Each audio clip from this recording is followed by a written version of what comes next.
agenda, we do have quite a bit to cover, as Carrie mentioned. I'm going to start you off just introducing the overall project team, which includes not only local stakeholders and individuals, but representatives from various state agencies, and then the consultant team that has been identified to help facilitate this process on the city's behalf. For those of you that maybe aren't familiar with, we use a lot of acronyms, but if you're not familiar with the DRI or the Downtown Revitalization Initiative, we're just going to give you a little bit more background on the program, talk you through what the process is going to look like over the next 6 months in developing and identifying key projects, talk about some of the highlights from Norwich's award or winning DRI application. And then we're going to take you through a little bit of a visioning session. So a really important part of this process is hearing from community members like yourselves. And we're going to kick off that process here this evening. And then at the end of the meeting, we will have time allocated for receiving any comments and answering any questions you might have. And a good segue to that is, how do you submit questions and comments? So if something pops up during the presentation, someone says something and something clicks in your mind that you want to make sure you don't forget, you can certainly use the chat feature in Zoom to share any comments or ask any questions. We will loop back to that chat feature at the end of the presentation to make sure we haven't missed anything, but any comments will be fully documented for our team to look at. At the conclusion of the presentation, as I said, we will leave time for folks to raise their hands in the verbal screen or the visual screen, and then we'll call on folks and you'll have 3 minutes to share any comments or questions. And then at any time, so if you get off the meeting tonight, you think of something as you're laying down going to sleep, you can always hop on to our project website, which is www.norwichdri.com.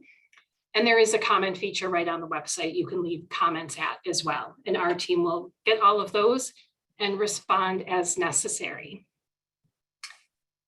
So jumping right into team introduction. So overview of the project team.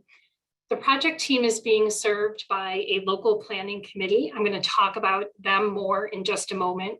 But these are local stakeholders that have been identified to really help drive the process on behalf of the city. So you'll see that list on the next slide in just a minute of who comprises the local planning committee. As Carrie mentioned, herself and the mayor are the co-chairs of that committee, and they play a really important part of this process in making sure that local considerations are taken into account and really ensuring that the projects that ultimately come out of this process are the best projects for the city of Norwich to really help you achieve your short and long-term goals for the community. I'll also introduce in more detail state agencies, but this project, obviously funding is coming through New York State, and various state agencies will be at the table throughout this process, providing their technical expertise and really ensuring that the deliverables and the project meet state requirements. The consultant team will be facilitating the process on your behalf. And really integral, as I mentioned earlier, to the planning process are all of you as community members. So you're going to help us understand what is the future vision for Norwich, so we can help align projects and identify projects and develop projects that will ultimately help to achieve that vision. So the local planning committee, as I mentioned, and I'm not going to go through all of these names, but everyone can see the list of local planning committee members here on the screen.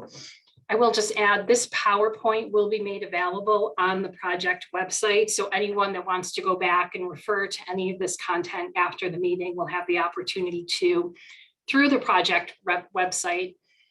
But the local planning committee, they will be meeting on a monthly basis. So they are invested in ensuring this is a successful process. They're providing our consultant team guidance and direction. They are having additional conversations with community members like yourselves and making sure that that information gets passed on to our project team. Ultimately, and we'll talk more about this when we get into the DRI process, but the most imperative role of the local planning committee is really reviewing and evaluating projects for inclusion in the strategic investment plan, which is the final document and deliverable associated with this process that will ultimately get submitted to the state for funding consideration. So a really important role in the overall decision-making as part of this process. State agencies, so you can see all of the different state agencies that have a direct role. Julie Sweet, who I know is on the line, is the project manager through the New York State Department of State. Also working very closely with the Homes and Community Renewal, Empire State Development, NYSERDA, as well as the governor's office. There might be other state agencies that we bring into the process as needed as projects are identified, but this is really your core team. And again, all of the names and email addresses, contact information here will be available on the project website. So again, their role is really overseeing the consultant team, overseeing the process, and providing a lot of technical support as we work our way through it to think about how different projects align with each of the state agencies and their requirements. And the first step of the larger $10 million process is developing a plan that will identify a series of projects for consideration to be implemented within the city. And to really help vet those projects and develop the projects, the state has hired on the city's behalf a consultant team to help facilitate that. I am with Bergman, so we are the lead consultant. You'll be hearing from Samantha in just a moment, also with Bergman. And we are an architecture, engineering, and planning firm. So we have worked on 6 previous DRIs and are very familiar with the overarching DRI process. Our job really is to facilitate this on your behalf. So we will work very closely with the LPC. We will take guidance from the local planning committee. We will work with various project applicants and sponsors to develop projects and ultimately to pull together the final deliverable that gets submitted to the state. In addition to Bergman, you can see we have a host of other sub-consultants that are working closely with our team and providing various expertise that may be needed as we start to get into project development. So from a big picture perspective, what is the DRI? Many of you might be familiar. This is the 5th round of DRI funding that the city has, or that the state has provided to local communities across the state. In rounds 1 through 4, one community in each of the 10 regions was awarded funding. We are now in round 5. In this instance, in 9 of the regions, 2 of the communities were awarded $10 million each, and one region was awarded, one community was awarded a $20 million grant. So here in round 5, there are 19 communities, 18 others going through a similar process right now as Norwich. The overall DRI program goals. So when the state was evaluating applications for the DRI program, they were really looking at communities that had the greatest opportunity to achieve these overarching goals that have been defined and set forth for the Downtown Revitalization Initiative program that really focus on creating a vibrant 24/7 active downtown core where there's already a strong foundation in place where you can leverage a lot of the assets that already exist.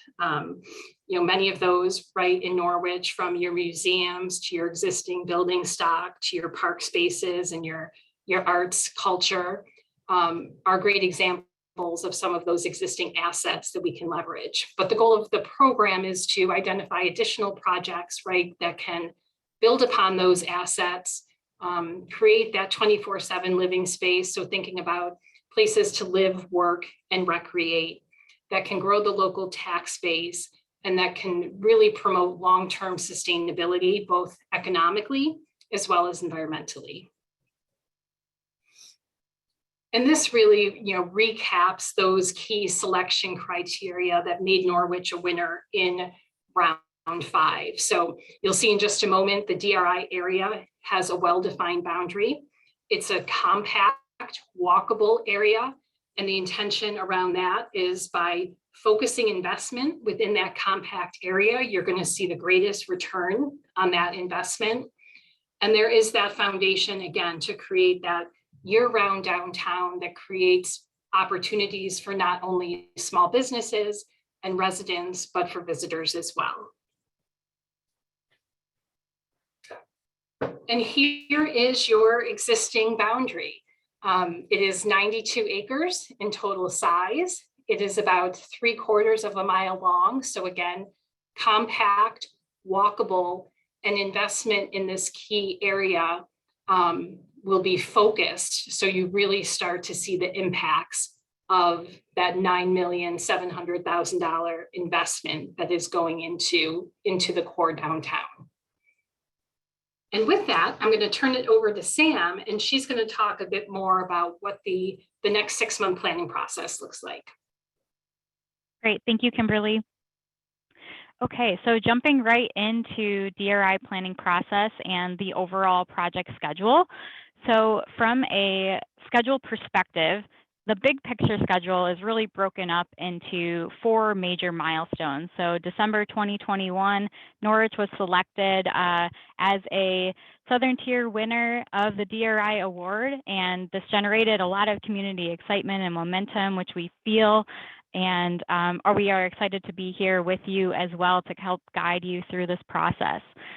So January to July, you see on the screen here says planning process and development of the strategic investment plan. So this is where the community will be the most active and involved throughout the entire DRI planning process, and is anticipated to end in over the next 6 months in July 2022, and when our team anticipates to submit the strategic investment plan to the state with the recommended projects by the community and the LPC. You also see on here that it says state announces DRI grant awards in fall 2022. And currently this is the target for selection of individual grant awards. However, this could be subject to change. This is just a general time frame after the overall DRI planning process is complete and based on past DRI rounds when projects have been selected by the state for award. From there, implementation of projects takes place in early 2023 and would occur from on there as projects are wrapped up and occurring. But overall, this is just the overall big picture time frame that you can anticipate from really starting this planning process now and through to implementation of individual projects.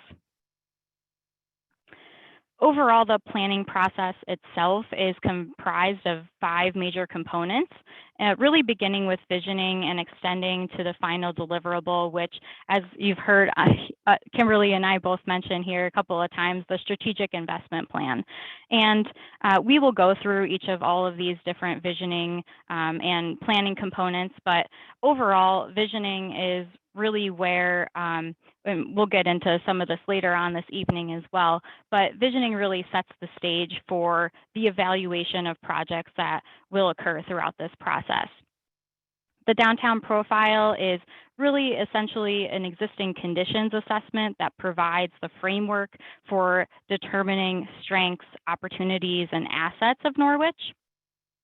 Project development is really the meat of this overall process, and where us as the consultants with our sub-consultants will be working directly with project sponsors to develop and really understand the scope of work and cost estimating DRI requests that will be presented to the community and the LPC to help them evaluate projects, which is number 4 on the overall list of planning components. And then lastly, strategic investment plan, that is the deliverable that our team will also be pulling together, which includes all of those components that I just went through and includes the recommended projects that will be submitted to the state for funding. So just digging a little bit deeper into each of these components, as I mentioned, vision and goals were submitted as part of the overall original application that was submitted by the city and Commerce Shenango.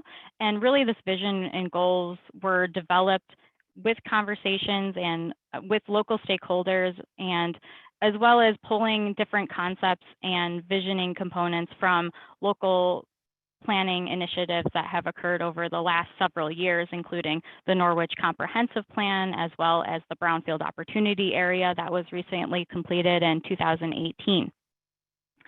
So throughout this process, the LPC and the community will be reviewing and revising this vision and goals that have been established to really create measurable strategies that will guide the overall implementation of the DRI vision that's established for Norwich.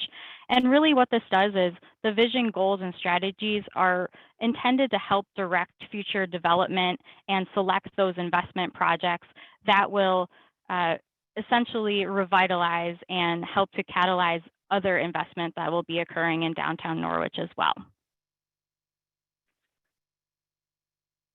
Downtown profile is a component of the overall strategic investment plan that our team is really developing right now and currently pulling together.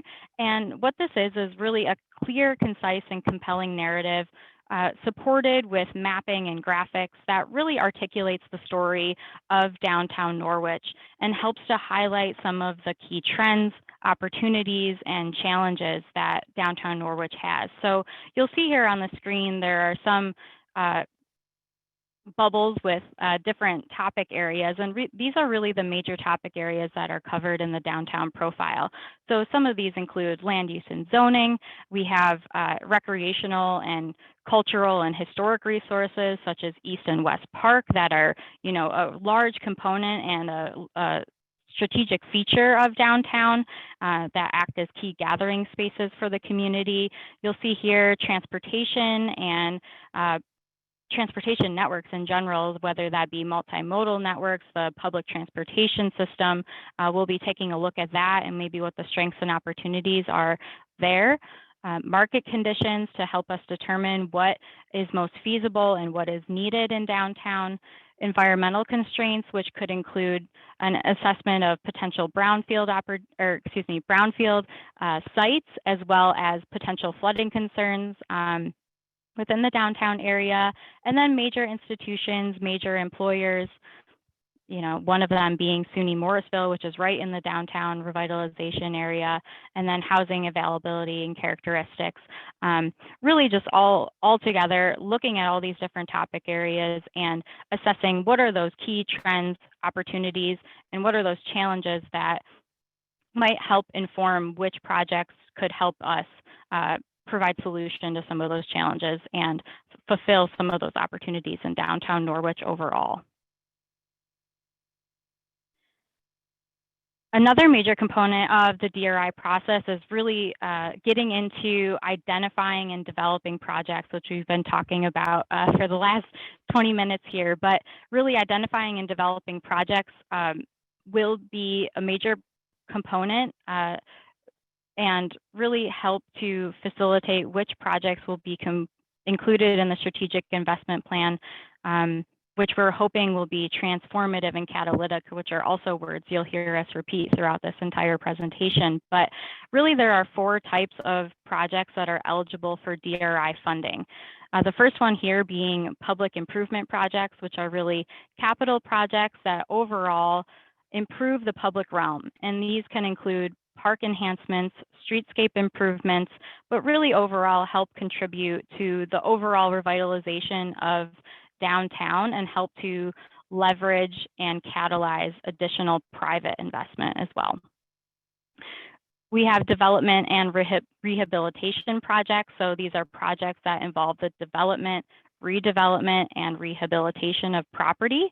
And typically these projects include commercial, mixed use, residential uses, but really what we strive to see here are projects that enhance employment opportunities, facilitate expanding housing options, and really just contribute to overall community services that might be needed in the downtown or just larger city as well.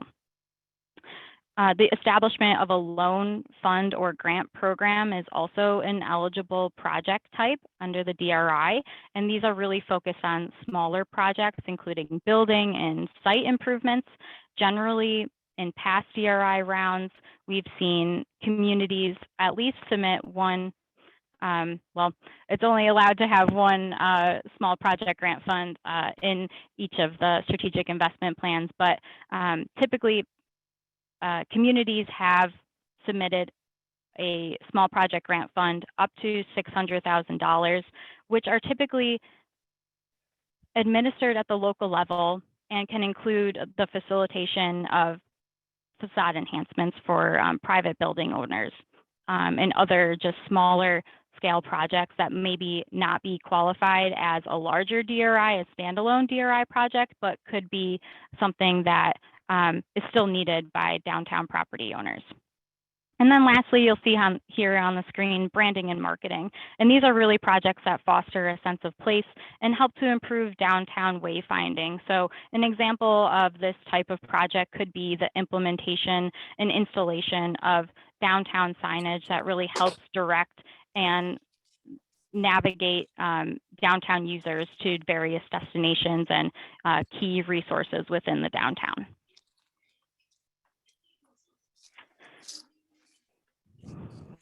In terms of project development and evaluation, their DRI can be awarded to public, nonprofit, and private entities, and all have the same general project requirements with some variability in there. But overall, we'll just go over some of those general requirements.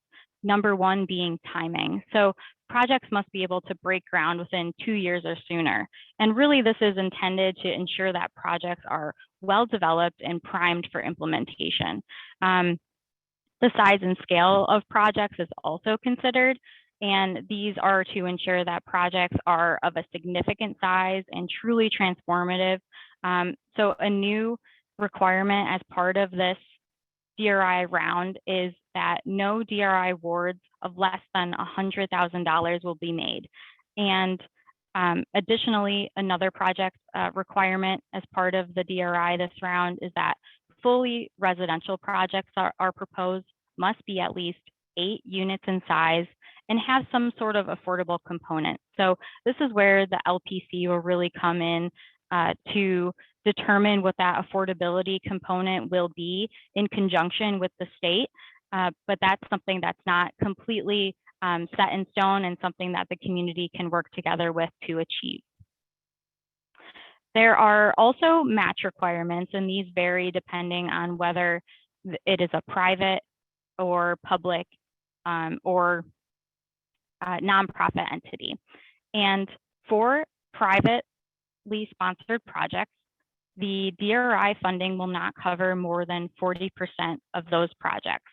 This is different for public and nonprofit entities where there is no specified private or no specified match on their behalf.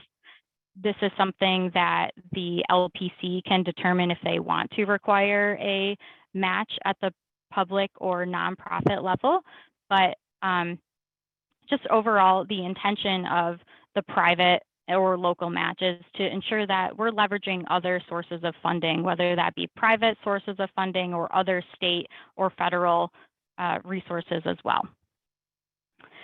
A new component of the DRI program this year is also related to decarbonization. So NYSERDA is going to be more of a prominent state partner this year in the DRI program, and really will be a resource for project sponsors to help them understand new requirements as it relates to energy efficiency and how that implicates their projects or helps them achieve better efficiency standards. So some efficiencies and just general project requirements and goals for different projects would include, on-site renewables or energy charging stations for vehicles, and projects that help to facilitate this energy resiliency and funding could receive up to 50% funding as part of the NYSERDA incentives overall.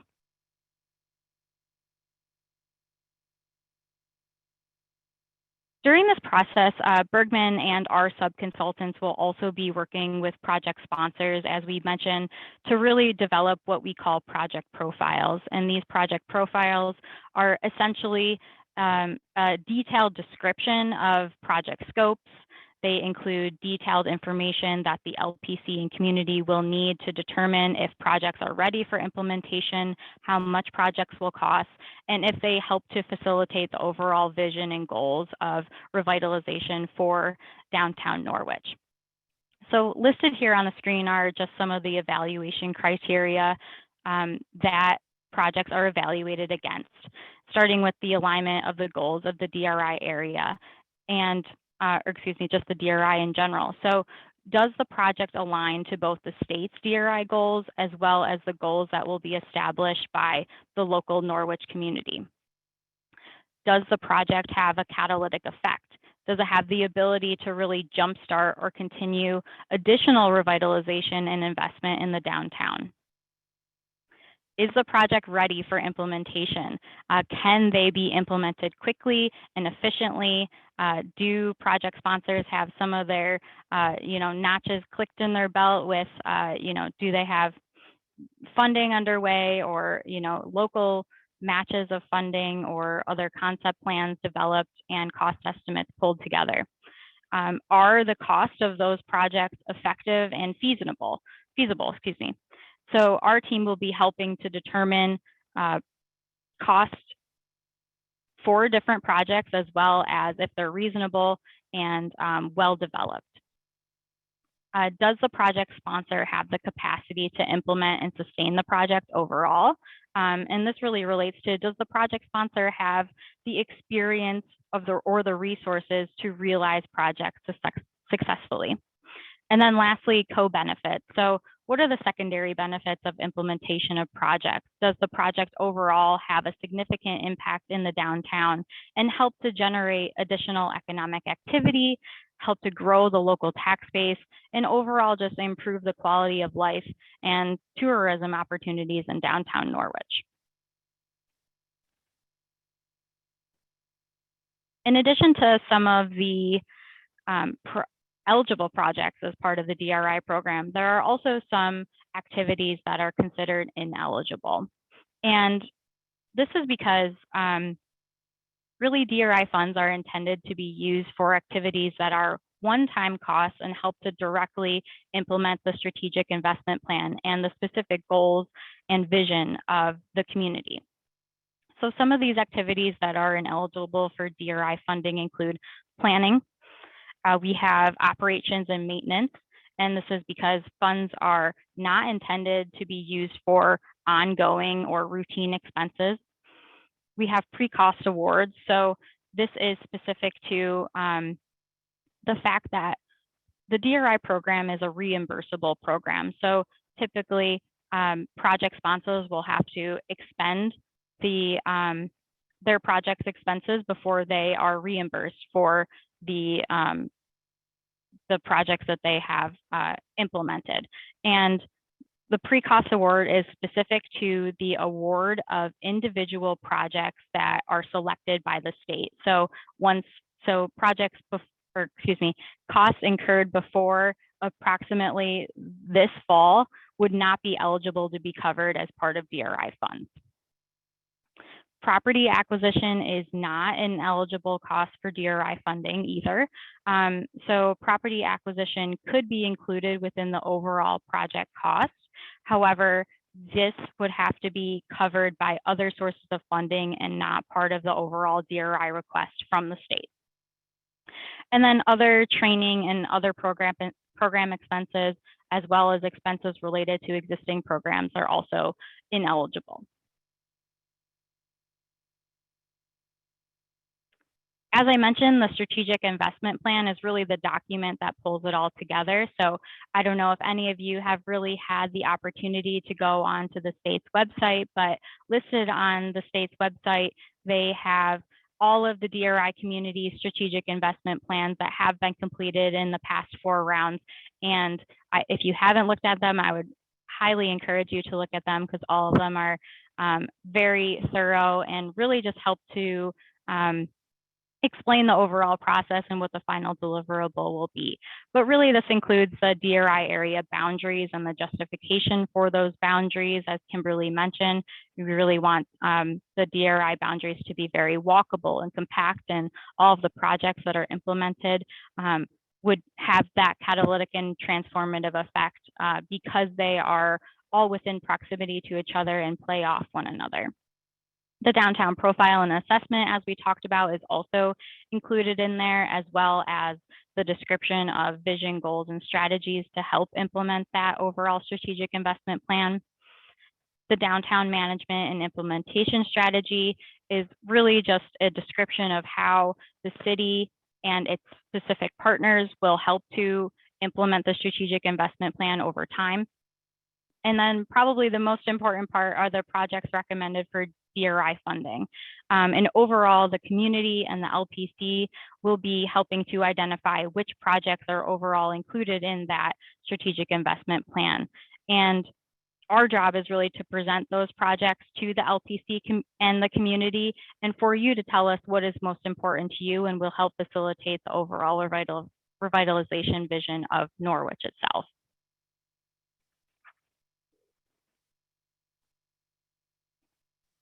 Community engagement is something that our team and just the overall DRI program in general thinks is a very critical component to the overall revitalization process. And our team will be helping to facilitate a variety of engagement opportunities through July of 2022. We have developed a community engagement strategy outlining different outreach strategies and activities that we are anticipating to use throughout the process. This is currently being reviewed by the local planning committee, and we will work to implement this throughout the next few months. But some of those components that are included within that overall community engagement strategy include the LPC meetings, which will be happening monthly throughout the entire process, which are also open to the public.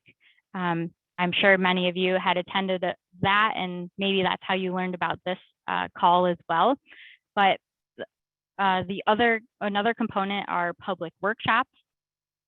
And, hopefully later on in this process, we can be able to see each other in person and be able to interact in a more authentic way, not just over Zoom. That's something that our team is excited to really be getting back into after the last 2 years. But really overall, with all of these engagement opportunities, our team likes to try to keep them very interactive and creative and as fun as possible.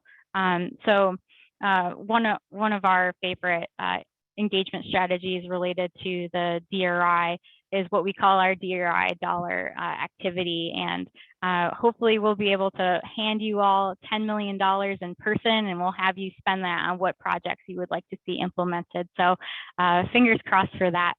And then just throughout the process, we'll be hosting stakeholder meetings and talking to project sponsors to really vet their projects and develop their projects. We talked a little bit about the project website, and then youth engagement is something that we're hoping to conduct with the Norwich School District, as well as the open call for proposals, which we'll also be discussing in just a minute. So as we mentioned, there is a local DRI website. It is www.norwichdri.com. And this is really a source for you to keep up to date with what is happening within the DRI process. You can learn about the program itself. You can access program documents as they are developed by our project team. It's a really great resource for you to understand when engagement opportunities are taking place. You can submit feedback at any time. We have a contact us link that will, if you fill out the form, you can submit questions and comments, and it'll send it right to our team, and we'll be happy to get back to you.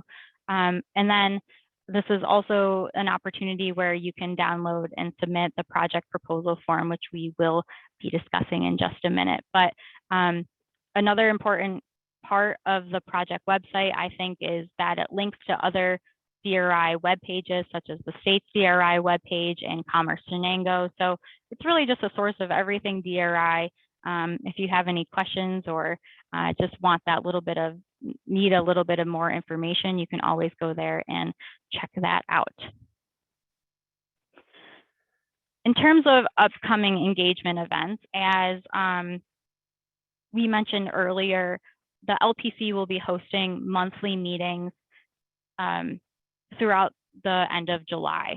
And so some of those dates are listed here on the screen. As of right now, we are keeping them virtual, but we are assessing the opportunity to conduct these in person as well. So we'll provide more information on that in the next couple of weeks. But in terms of public workshops to be aware of, we are planning a public workshop in April, as well as one in June. So just stay out on the look for that. You can check back the DRI webpage and see if those opportunities have been scheduled, and we'll be excited to meet with you and talk to you more about DRI. All right, so we wanted to also talk to you more specifically about Norwich's specific DRI application that was successful in getting this funding in the first place. So at this point, I'm going to hand it over to Carrie Green from Commerce Shenango, and she can talk a little bit more about Norwich's DRI proposal. Thanks, Sam. Appreciate it.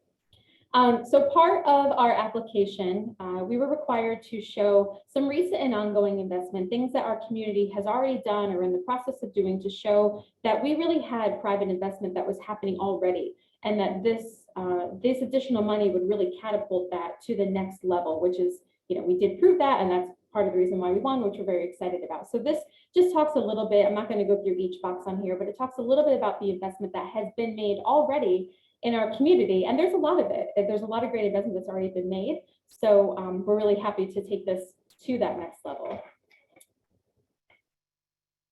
So here's just a summary of the projects that were part of the initial application. So, one of the questions is, well, how did you come up with these projects? It wasn't just me throwing them on a wall and deciding.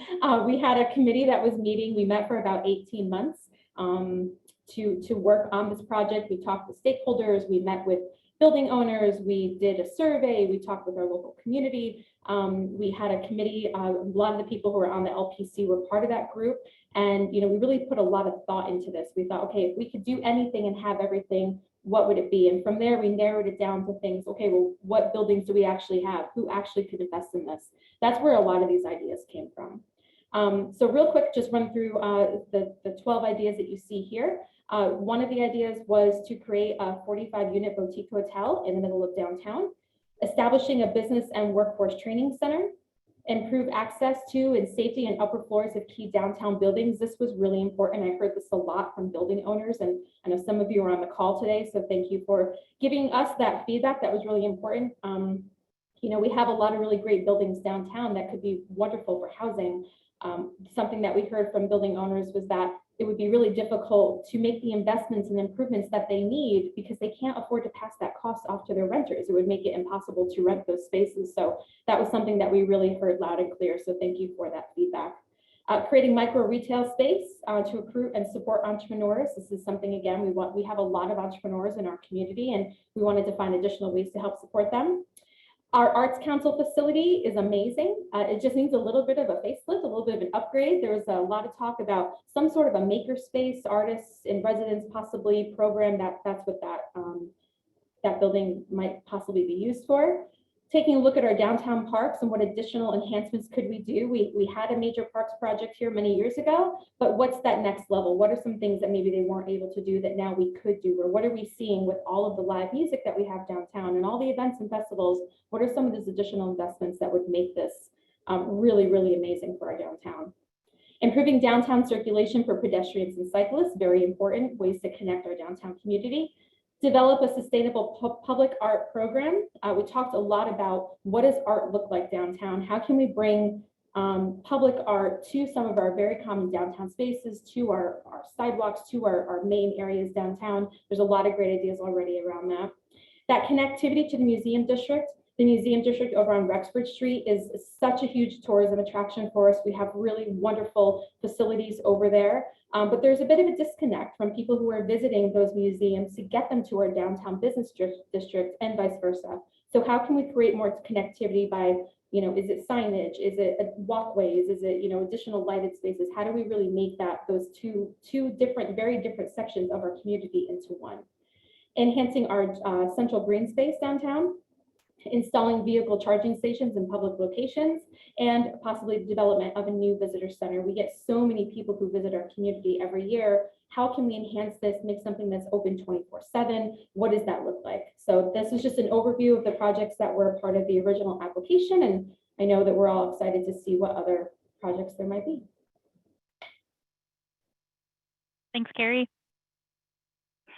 Okay, so as part of this presentation, we also wanted to introduce the open call for proposals. So in addition to some of the projects that Carrie has just gone through that were included in Norwich's DRI application, the LPC has decided to go through and open it up to other community members that are interested in submitting projects to be considered for DRI funding. So overall, this open call for proposals is an opportunity for the public to submit their projects to be considered to be included in the overall strategic investment plan. Projects can be submitted by either private or nonprofit entities. But overall, projects should be, number one, located within the DRI boundary. I'll put a side note on this, that the LPC will consider minor DRI boundary adjustments. However, they should be very close, if not adjacent, to the existing DRI boundary that we had presented here tonight. They should be capital improvements. Importantly, they should be ready for implementation. So this is an important and preferred requirement, or just preference that project sponsors or potential project sponsors have an idea of what that exact scope of work would be for specific projects that are submitted, maybe what those preliminary cost estimates would be, and ideally those projects would have some sort of concept design or site floor plans already established if possible. And then lastly, the project should demonstrate a potential to transform the physical environment of downtown Norwich.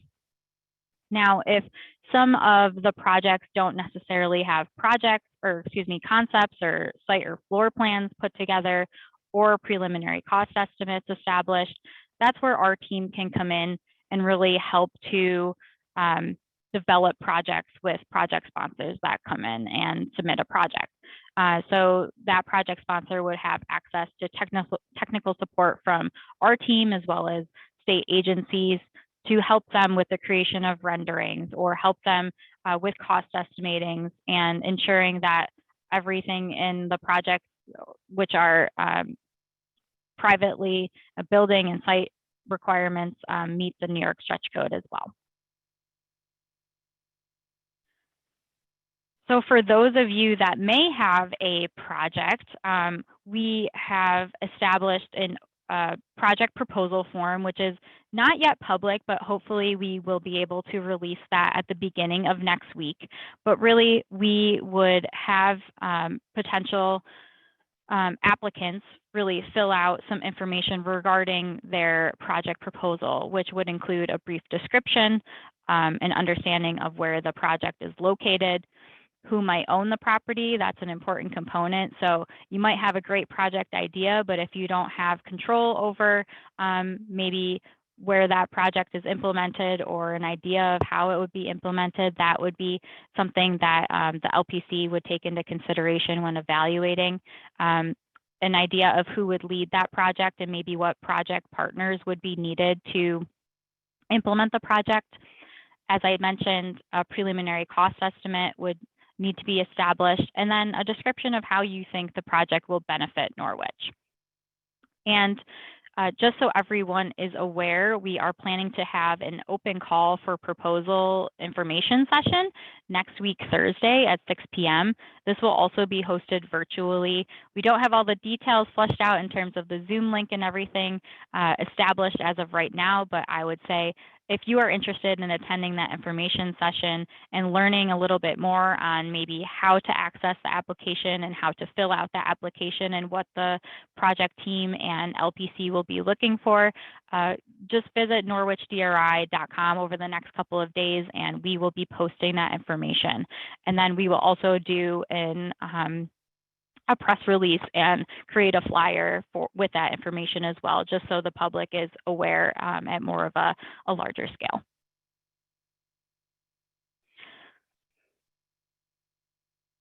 As I kind of just went through that, but just if you are interested in submitting a project proposal, it'll be accessible online at that norwichdri.com link. You will see a box for it right now. However, it says coming soon and to be available soon. And then we will also be having hard copies available in the downtown at Commerce Shenango as well as City Hall for those members of the public that might not have access to internet as well. Once an application is ready to be uploaded and submitted, it can be uploaded at the Norwich DRI link. It could be emailed to my email address, which is listed here on the screen, or you can mail a hard copy to Commerce Shenango as well. And we'll make sure that we get all those compiled and organized. And then, as always, if you have any questions regarding the open call for information or proposals, my email address is listed here on the screen, so you can always email me. Or, as I mentioned, we will be having that specific informational session for the open call next week, Thursday at 6 p.m. Details to be forwarded. But overall, an important part to note is that this is a quick moving process as we sort of went over the entire DRI process, but proposals will be have a deadline of March 18th. So that is only a few weeks away. So just something for everyone to be aware of. Okay, and at this point, I wanted to jump right into our visioning session. So we have a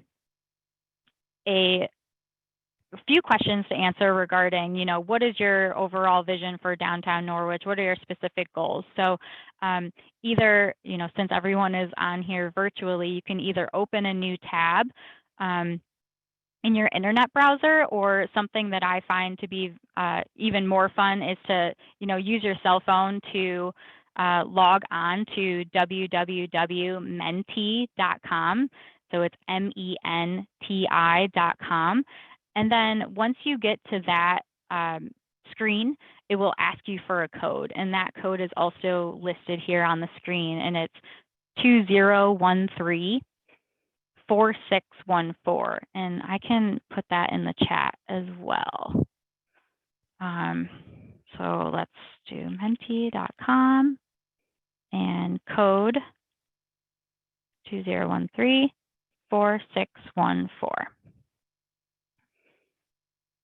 Okay, and maybe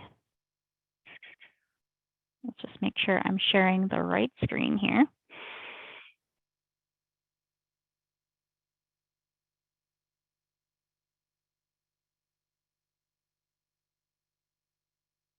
Okay.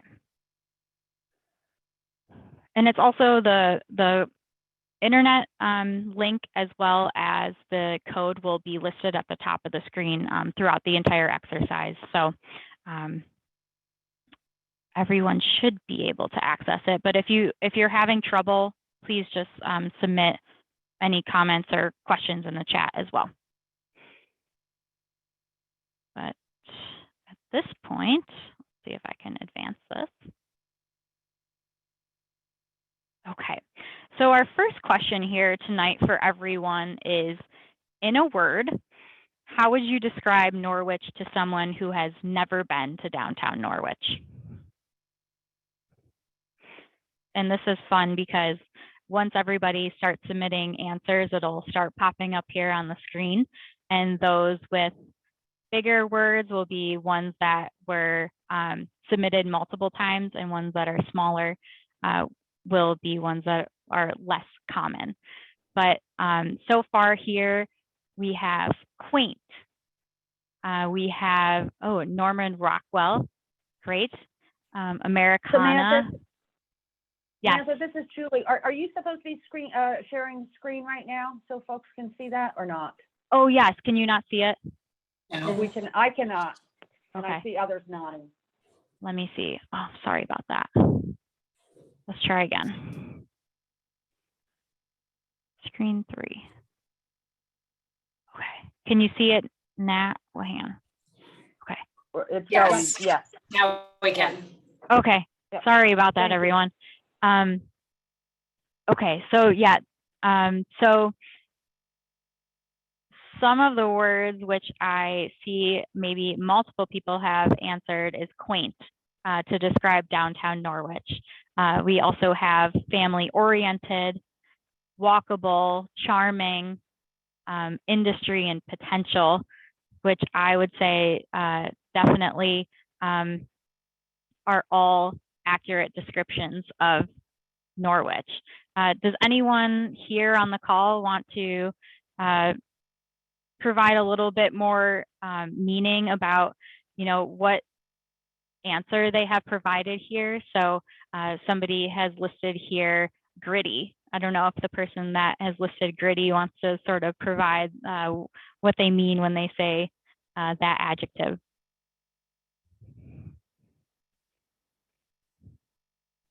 And if not, that's okay too. Well, that was me.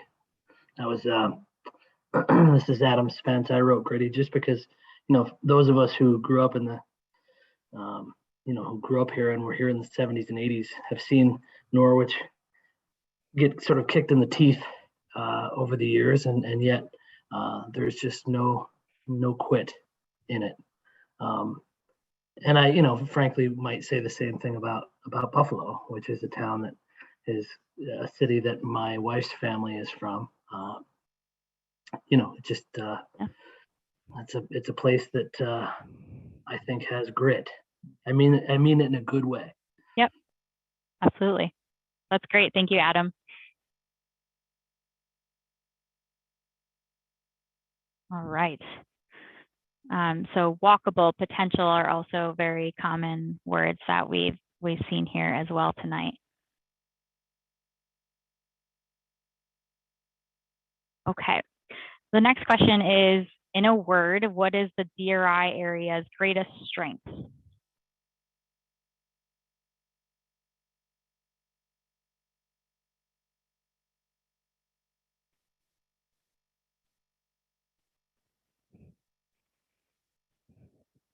So some of the words coming in include people, inclusion, accessibility.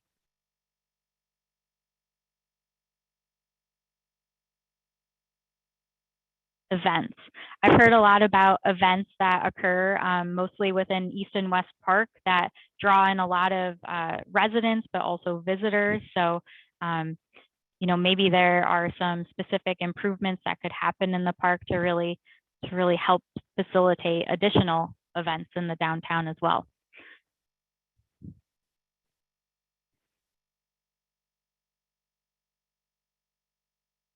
Accessibility, central, historic buildings is something that definitely differentiates Norwich, I think, from other downtown communities, just its character. Not sure if anybody wants to provide, we see grit again, but for someone who maybe put the word, let's see, pride. Want to explain a little bit more about why pride is Norwich's greatest strength.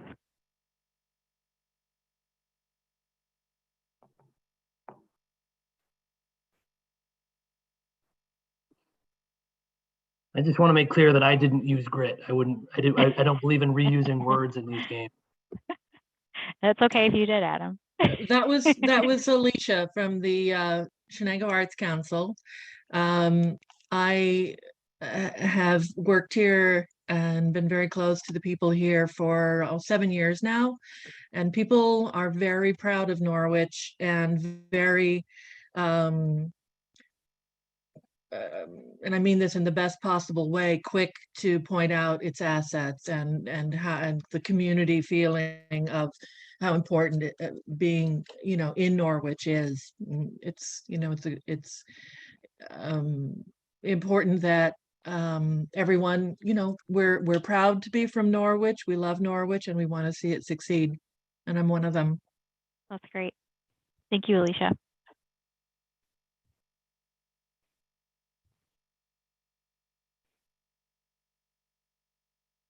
How about other words, including central and sidewalks? Does anybody want to provide a little bit more context on maybe why you think central is DRI's greatest asset?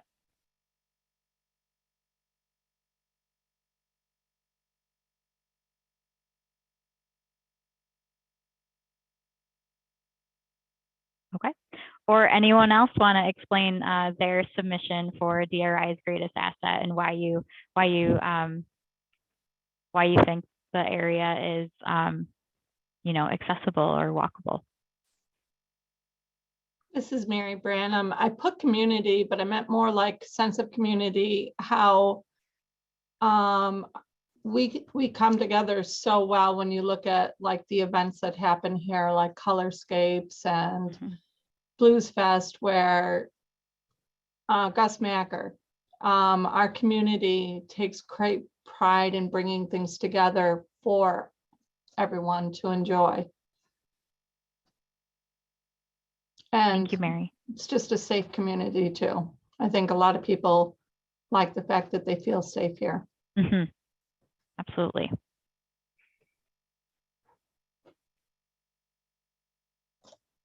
Great.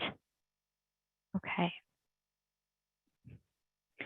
So again, we have, in a word, how would you like to be able to describe the DRI area in 5 years?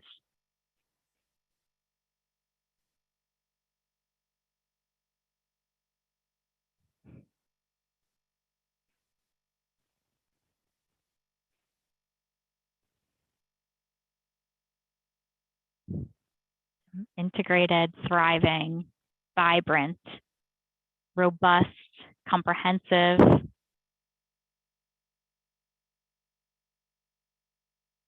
booming, livable, and happening. I would say these are all very, positive and active words. The it place, I like that. A regional destination. Energetic. I would say thriving and diverse is the most common theme that we see here, but I would say overall a very positive vibe for how we want to be able to describe the DRI area in 5 years. And I would say in many ways the DRI area is all of these things, but maybe just leveraging the various assets to really promote and make the area come to life a little bit more even.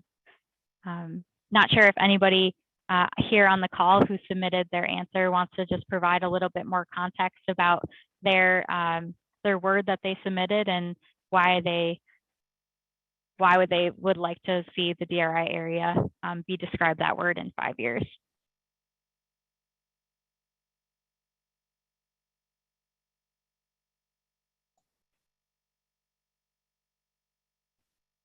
I'll jump in. Carrie Green. I put diverse. That has a lot of meanings. I think in terms from my point of view, as representing the businesses of the community, just diverse in terms of retail, restaurants, places to shop. Really grasping some of the unique opportunities that we have here and how to use those unique experiences to then add to our downtown accessibility in terms of diverse businesses and places to go and things to do. Great. This is Adrienne. This is Adrienne Zorno. So I put vibrant, and the reason I put vibrant is the other day I was meeting a new colleague just for coffee, and we had to try, I think, 3 different spots before we found a place that was open. So my vision is, you know, having more options and more vibrancy so that you can just, you know, go have a cup of coffee in the middle of the afternoon and not have to kind of wander too much to find a place to go. Great. Thank you, Adrienne. Anyone else want to provide their 2 cents? This is John Antonowitz, and I put useful, which is meant to be positive in a way that I hope the projects that come out of this last longer than 5 years following the DRI, that in another 5 years we don't go, well, we put paint on that and it looked great then, but now we're in the same situation, that the projects happening really have an impact on the community economically, to make people want to stay here. You know, a lot of my generation has moved away. You know, what would make them want to come back here, because they're moving to cities that have a little more going on. Yeah. So what are the things that in 5 years, maybe they move back and the people who are younger than me don't move away? That's great, John. Thank you. Okay. Wonderful. Okay, this is a fun one, but if money was not a factor, what is one project you think would have the most significant impact in the DRI area?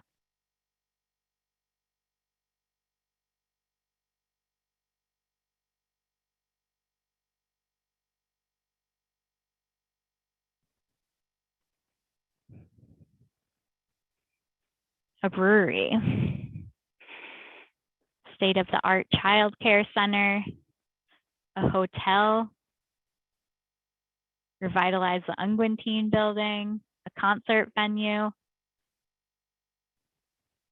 small business incubator, soft landing, one-stop shop, smart infrastructure investment,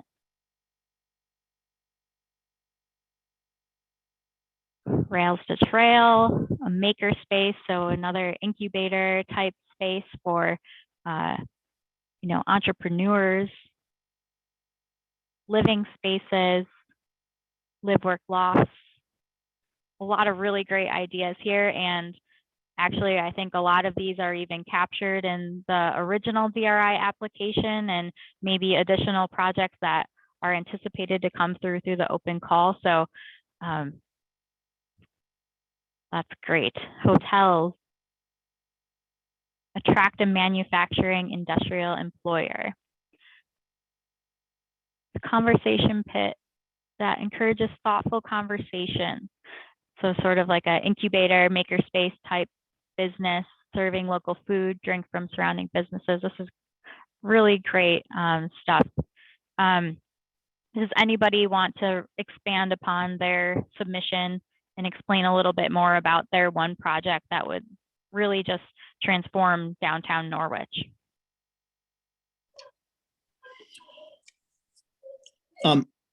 Yeah, hi, this is Mark. I put about the small business incubator, and I think I saw there's a couple of the sort of the projects that were on the application that touch on that. But I think the lifeblood of a town like this is really small businesses and entrepreneurism. And I think John mentioned it as well in terms of a lasting legacy from this project. So that, you know, all the projects are fantastic and it's going to lift the baseline. But then how do you then sustain that and then grow and build it further? And I think sort of, you know, support for entrepreneurs and local business, and really being bold in having a, you know, perhaps a facility, you know, in the heart of the DRI area where you can really, you know, support entrepreneurs, tap into the local businesses who are already achieving some success, and have that self-licking lollipop would be a real, you know, great and lasting legacy for an initiative like this, in my opinion. Thank you, Mark. Yeah, I really think that ground up type approach to economic development is really strategic for a place like downtown Norwich, for sure. Anyone else want to provide their thoughts on their project that would be most catalytic and transformative for downtown?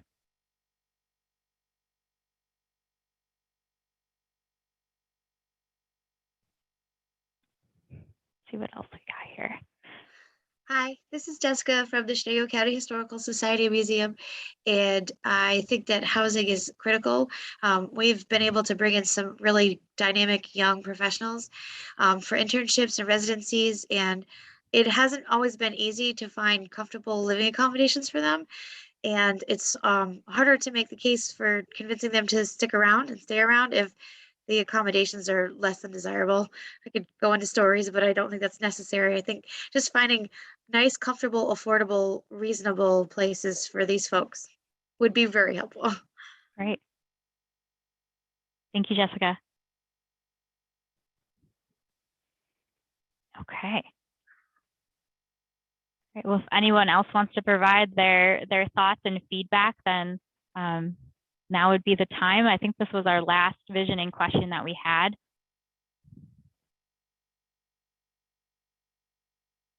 Okay, great. At this point, let's see. I don't know if I have the right screen up here anymore. Yeah, this one. Okay, so overall, in terms of next steps, some of the upcoming milestones that we have on the strategic investment plan side, as I mentioned, our team is working very hard on the downtown profile, which we hope to have wrapped up by the end of February. And then, as I mentioned, keep a lookout for that open call for project proposals, which will be hopefully coming through early next week and will be open for project submissions through March 18th. And then on the engagement front, we're planning to have another public workshop in April. We'll figure out the exact date and time for that. And then in terms of stakeholder meetings, we are continuing to have stakeholder meetings with local key organizations as well as potential project sponsors. And then, as always, the LPC meetings are open to the public and will be held monthly. Those project meeting date and times will be posted on the Norwich DRI webpage as well. So just keep a lookout on that page for project updates as time goes on.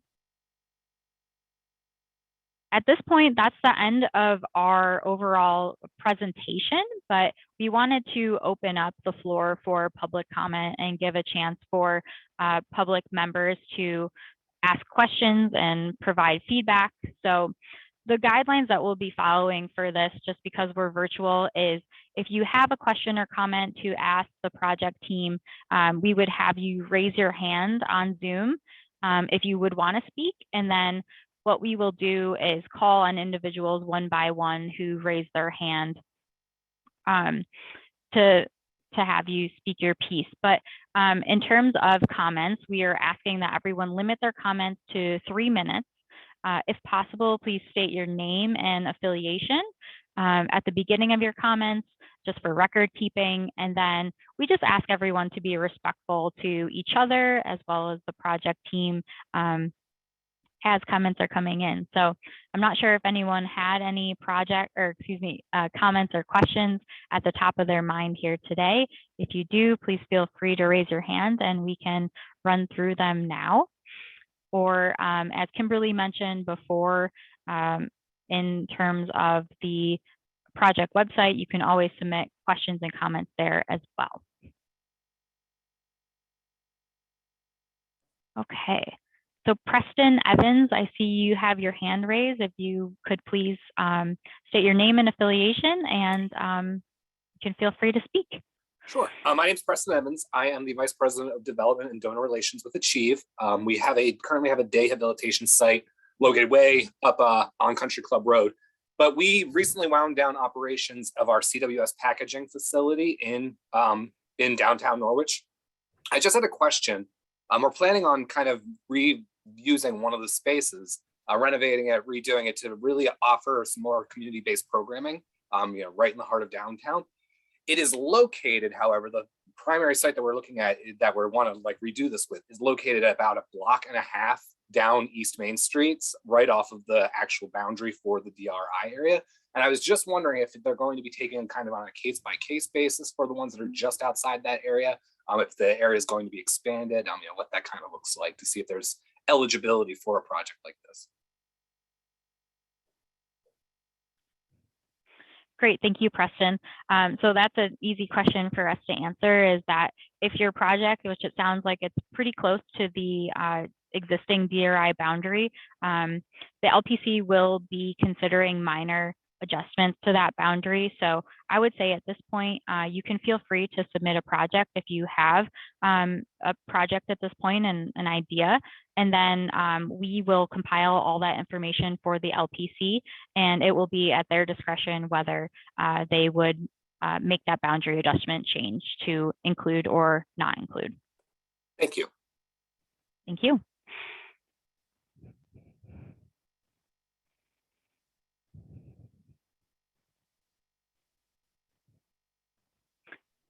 Julie, I see you raising your hand on here. Do you have a question? You can feel free to unmute yourself. Oh, sorry about that. Yeah, I'm still just a little confused, and it's Julie with Julie's and former resident. With what's laid out in the program that was approved for the grant, when it says public art programs, or I'm still a little confused what that means. Like, will there be like a call for people to specifically work on that vision or to submit for that? Or is that where you're expecting people to submit proposals? Thank you for your question, Julie. So I would just say, to be clear, that the projects that Carrie had gone through that were included in the original DRI application are not approved for DRI funding at this point. So all of the projects that were included in the DRI application to the state, as well as those that will be coming through from the open call for proposals, will all be evaluated and on the ballot for the LPC to consider. And then from that point, the LPC will be selecting a list of recommended projects to be submitted to the state, and then the state will ultimately have the final decision of what projects are funded. So in terms of the project art program that was in Carrie's list of original projects in the application, that project has actually not been developed. So at this point, we don't know what those project specifics are, but we would be working with Carrie and potentially Shenango Arts Council to determine what those project specifics will be. Okay, so you won't be working with other artists on it, or if you want to be, or you submit a project for that? I'm a little unclear. Sorry. Sam, do you want me to jump in a little? So, sure. So a lot of the projects, like Sam was saying, they were sort of these, if we could do all these things, what would we want to do? So now that we have the approval and we know that we can move forward on this, we'll start to take a look at what are our options. You know, a couple of people have already come to me about possible art projects. Could we do this? Could we do that? So, and I know you recently just sent me, I didn't have a chance to look at your email today. I know you sent me some information today. So, you know, once I take a look at that, get together with Alicia, get together with the other stakeholders that might have to do with public works, public art, we might have to pool our ideas together to hit that over $100,000 mark, but that we'll work on that together. And there have been like a been call for people to work on that committee, or no? Like a public art committee, like as a branch of this opportunity? there will be conversations about all the projects, and then, you know, as Carrie alluded to, you know, and Sam mentioned, there's a minimum for standalone projects. Some other communities through the DRI program have incorporated public art as part of their fund. And in that instance, the program would be identified and a portion of up to that $600,000 fund would be allocated to public art installations.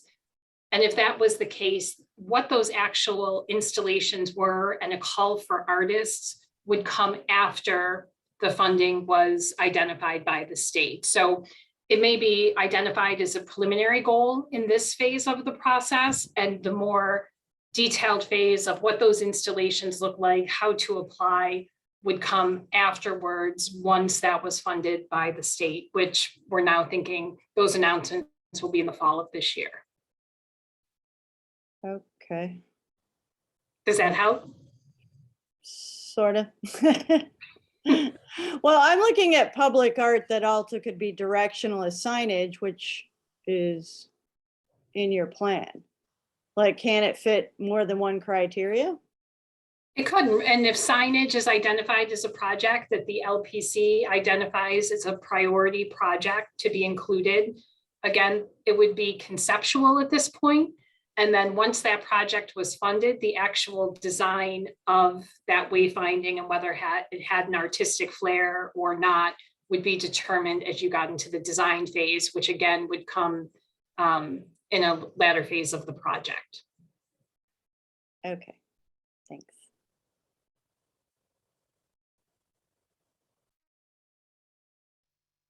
And I have a couple people who just messaged me directly in the chat. Is it okay if I go ahead and throw this to you?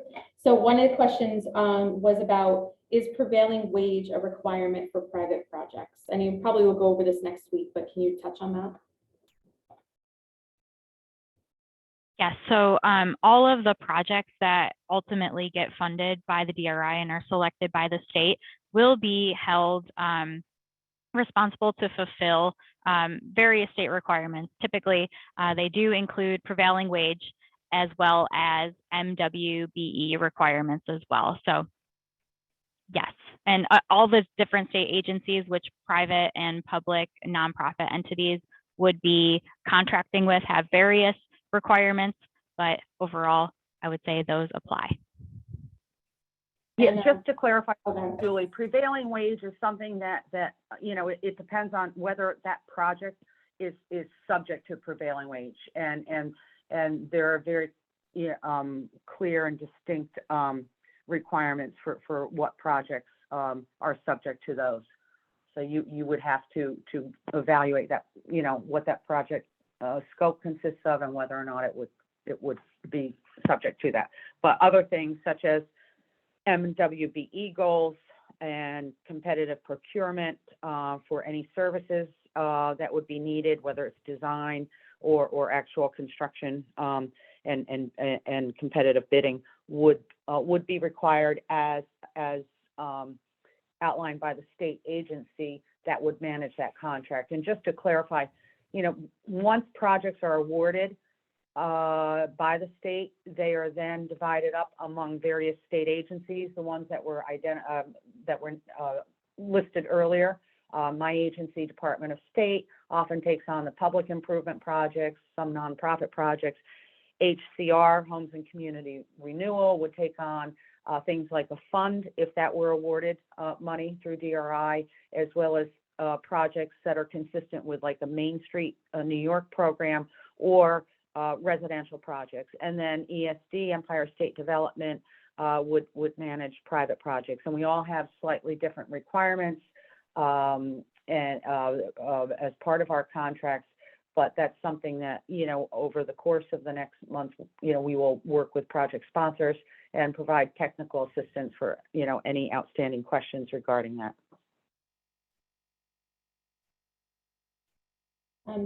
The other question that was sent to me was, could you talk, again, I know a lot of questions probably have to do about proposals, which will be next week, but could you talk just generally about how Bergman supports the work of the project sponsors? Like how much of the work are you doing? What are you looking for them to do? Can you talk in that in general terms? Kimberly, you want to answer that question?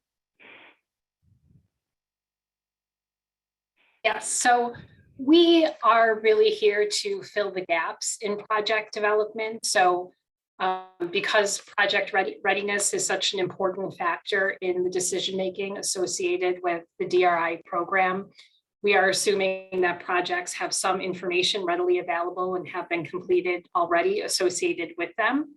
But if there are a need to help with a rendering of an after condition of a project, to really vet out some of maybe the details, or to help flush out cost estimates that might be needed, to help think about how all of the funding sources come together. Those are really the pieces that our team can provide the greatest assistance to. And we will be coordinating and collaborating directly with project sponsors, based on decisions made by the LPC of which projects they want to see further vetted, to gather any existing information that those sponsors have to figure out what the gaps are, and then again, to fill those gaps primarily in those areas. But we can fill out, do some conceptual design work, and it really is on a case-by-case basis, but generally, it's not working with anyone to start a project from scratch, because we are assuming that any projects that come forward as part of this process have already been in some phase of development to date. Does that help answer the question? Yeah, I think so. And again, you'll be covering this next week during the open call for proposal session. Yep. We'll probably get into more detail then. Thank you. Yes.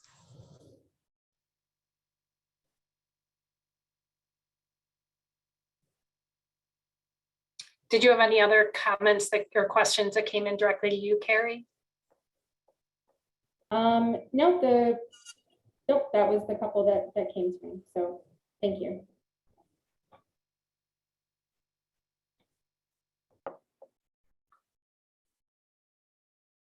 Okay. Oh, there's one more hand, Sam, just popped up. Adam B, you can go ahead. Hi, I don't think you girls would know, Carrie, you would understand the area perhaps in front of the potential new hotel, behind the bank and the trophy guy. Is that an area, and how do we do that with the city owning a lot of that? How do we get the owners of the buildings together to all get on board on improving that old deteriorated brick area? Does that make sense? You're talking about the easement, Adam, between the back parking lot and Broad Street, or are you talking about? Yeah, so that parking lot and that whole area kind of well known as behind Nina's. Mm-hmm. That was invested in, and was really nice when Morrisville did that. Is that somehow we could incorporate that through the idea of well-lit pathways? And is there a committee already formed for that? And how do we go on grouping a area where it's a common area owned by the city and ensuring that that kind of vision is kind of added into a bigger project? Yeah, that is something that we've been talking about, and Mayor Dollarville and I have had conversations, because obviously if that project does move forward, we're going to need to do some things with that area. And I know we've already talked about getting together with the Norwich superintendent and looking at all of the access points to Broad Street, the walkways, the parking lots, making them safe, well lit, possibly art. I mean, there's a lot of great things we could do to really make those areas welcoming. I don't know, Mayor, do you have anything else you want to add to that? Oh, Mayor, you're muted. Hear me? Yeah. Oh, I'm sorry.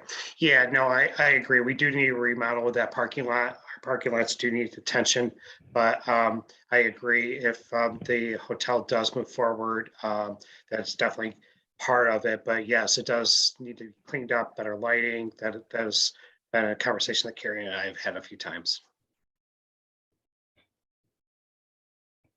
If I can just add, is there a committee for that yet formed? I mean, there's so many areas that we could easily create a project big enough to meet the $100,000, because it wouldn't need the matching funds, or even if there is some owner, where they need to chip in as well. But can we find a group of areas? There's the area behind the movie theater that feels very much the same way, that walkway.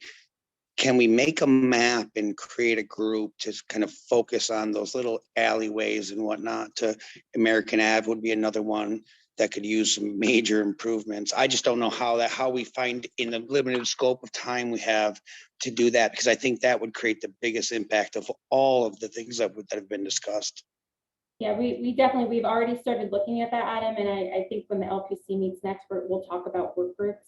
But I know that's definitely part of the project, and we did a walking tour with our people here from Bergman and showed them those spaces, so they know that very well. I guess I would just say just keep tabs on that, and we'll share more as we know. But it's something the city would take a lead sponsor in. That's a municipal project, so we'll definitely, that's definitely on the list. So thank you for bringing that up. Thank you.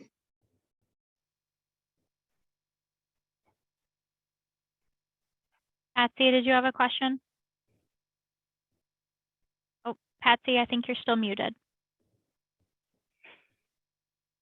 Sorry. Okay. You hear me now? For the parking, I was thinking of those 2 houses there that I think we need to buy, or somebody needs to buy, whether it's the city or other people working on the hotel, because that whole area has to be straightened up. But the longer we go, the harder it's going to be, because they're going to raise the price if they know that we want it so badly. Who pays for it? How do we do it? Any ideas, Brian? Well, no, that has been a discussion. We've talked about that. Yeah, as far as how this gets done, I mean, I think the one project spills into another, but yeah, that's something we can talk about. Obviously, I'm not exactly sure which entity would put this in. But the parking is definitely going to be, if the hotel gets done, the parking will be done. It's just, it's something going to have to do. So I'm hopeful that, yes, those houses have been talked about, and buying them and making more parking out of that. Okay. Because I think we need the hotel, of course. Yep. No, I agree. I agree. But like I said, I think that, cleaning it up, better lighting, and more parking, yes. Yeah.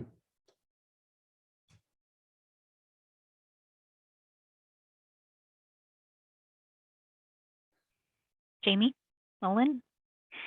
Yes, good evening, everybody. Again, I'm new to the committee here and just getting caught up and digesting everything and trying to be a sponge here and absorb everything. And I know Kim just presented, and I was wondering if she could reiterate just so I can be on the same page, because after last Wednesday's kickoff meeting, it created a lot of excitement and enthusiasm in our community. And I think some of us that are on the committee, some of those folks that know us and saw our names associated with this, we're going, boy, what about this project? And what about this project? And can we do something like this? Or maybe we can start this. And I don't want to share wrong information or to, step on somebody's enthusiasm. But am I understanding that the projects to move forward have to be kind of, I don't want to say shovel ready, because that sounds like they need to start tomorrow, but is it a little bit further along in the process and a lot of thought was put into it? Or is there an opportunity for a brand new project to be created with some of this excitement and enthusiasm from our community? I just wanted to confirm that, Kim. Yeah, and there's definitely opportunity to create new projects, right? But there are, and I think this will become clear. Sam mentioned that the open call for projects will be distributed within the next week. And then, as we've mentioned a few times, the meeting on the project application will be held next week as well. But there are some minimum requirements for projects, ownership of the land, right? Or control of the land would be one of them, right? So if there's someone that's maybe looking at purchasing a new parcel where they then want to propose a project, right? There would be some loose ends that would need to be tied up in the next few months as we start to evaluate projects, in order to secure that property, for example. So there's certainly not to squelch new big ideas that may be out there in the community they've been some of our best projects in past rounds, in all honesty.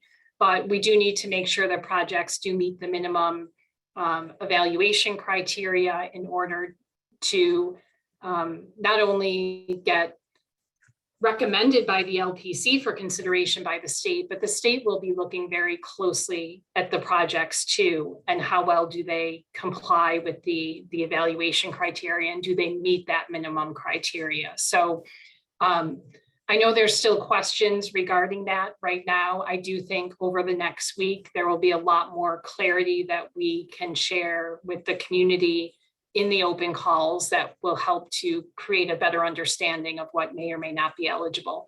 And we're happy to be a sounding board, right? So if someone has an idea and they're curious as to whether it might make a viable project, they can reach out to our team. We know which questions to ask based on knowing what we need to ultimately provide the LPC and the state for project backup. And we can start having, some of those conversations as well. And those questions can certainly come up at the public meeting next Thursday. I guess another question I would have then also is a month turnaround for the open call for project proposals. Has that been pretty standard over the previous 5 segments of this over the years?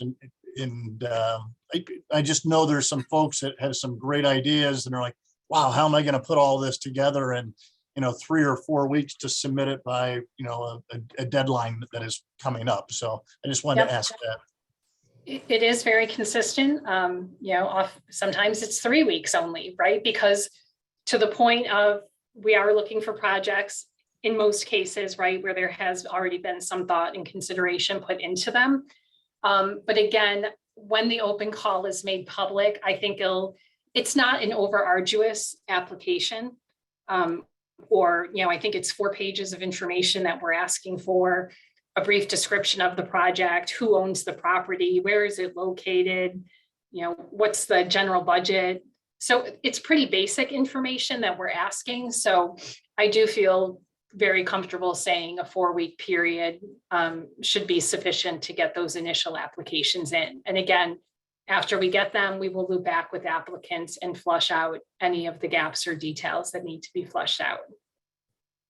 Perfect. Thank you.